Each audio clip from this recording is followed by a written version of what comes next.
Hey guys, David Flowers. Hey, I've been doing a little bit more the video blog thing here recently because it's just a lot easier for me right now in this time.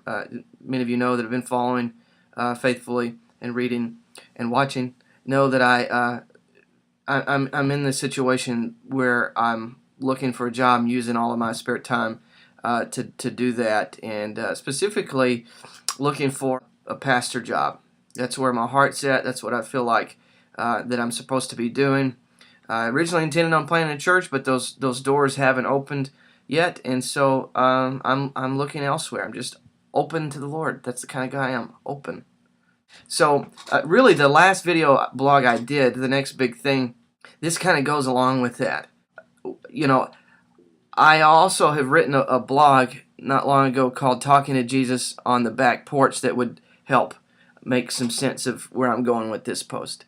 I'm going to try to keep this short and try to recall the things I felt like the Lord just was just speaking to me.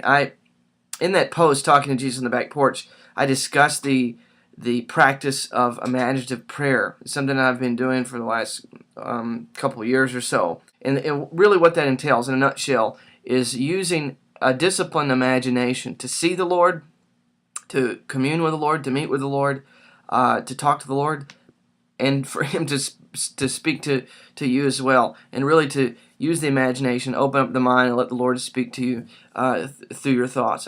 I think that's how the Lord does it. I'm convinced of it.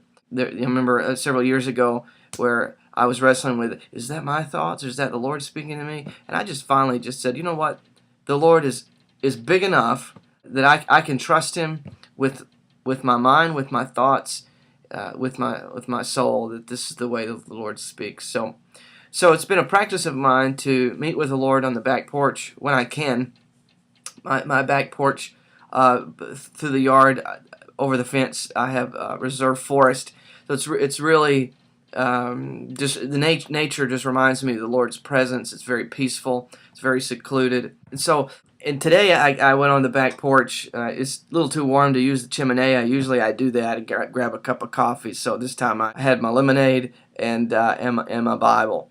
And it was a little warm at first, but then it got cooler, so it was a lot nicer. But the aesthetics, it does matter.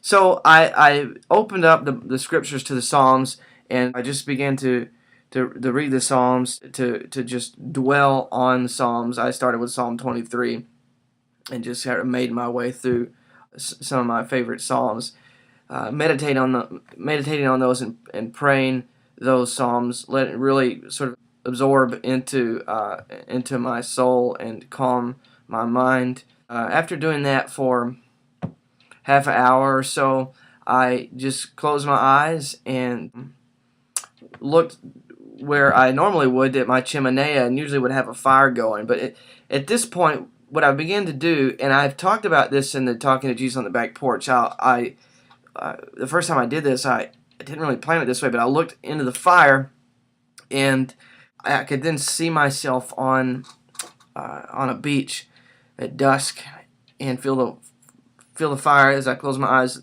the warmth in my face, and I saw Jesus sitting across from me and see His face through the flames, not in the flames, but as He was sitting on the other side of me, and would just talk to the Lord. And I've tried to practice that, not just when I'm on the back porch, but that's sort of the place that I can go to when I'm able for this kind of prayer, to do that, and the Lord meets me there and speaks to me. So no fire this time, but I close my eyes and imagine this place once again. And it seems the more that I do this, the more vivid it becomes, and it just becomes, something I don't even think about. I just go there. And this time I saw the Lord, as I sit there next to the fire and hear the waves rolling in.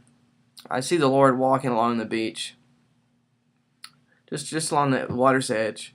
And He comes and He sits down, and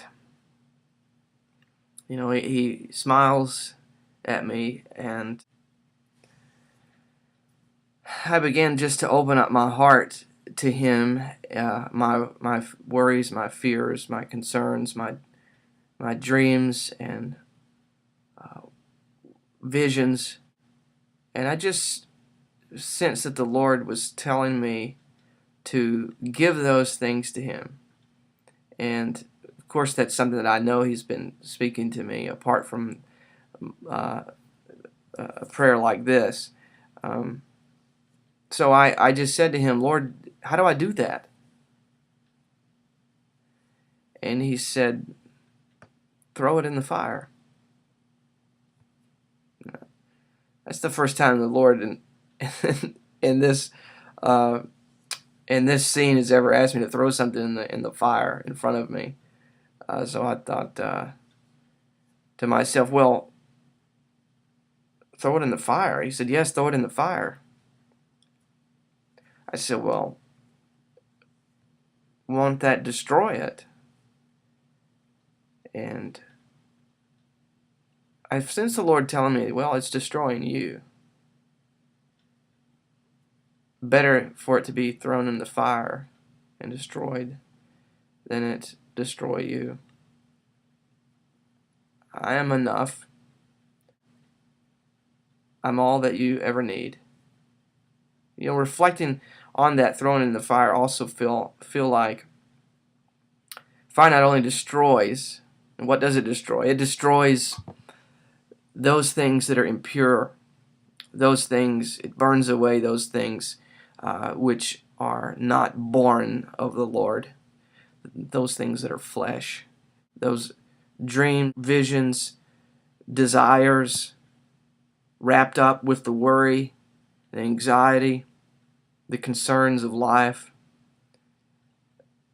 So there's good mixed with flesh, and the fire burns all of the impurities away.